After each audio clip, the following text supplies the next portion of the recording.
गेल्या काही दिवसांपासून राज्यातील महिलांवरील अत्याचारात प्रचंड वाढ झालेली आहे.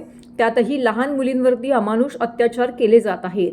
अत्याचार करणाऱ्या नराधमांना फासावर लटकवावे या मागणीसाठी राष्ट्रवादी काँग्रेस शरदचंद्र पवार पक्षाचे राष्ट्रीय सरचिटणीस डॉक्टर जितेंद्र आव्हाड यांच्या सूचनेनुसार तथा जिल्हाध्यक्ष मनोज प्रधान यांच्या मार्गदर्शनाखाली ठाणे महिलाध्यक्षा नगरसेविका मनीषा भगत यांच्या नेतृत्वाखाली मुंब्रा येथे कॅन्डल मार्च काढण्यात आला.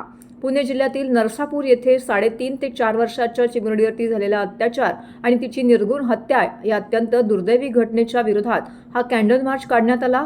मुंब्रा स्टेशन ते डॉक्टर बाबासाहेब आंबेडकर चौक दरम्यान काढण्यात आलेल्या या मोर्चामध्ये शेकडो महिला, लहान मुली सहभागी झाल्या होत्या.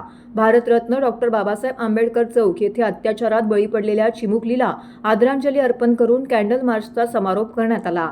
यावेळी मनीषा भगत म्हणाल्या की नरसापूर, अकोला, ठाणे येथे नराधमांनी लहान मुलींना लक्ष्य केलं आहे.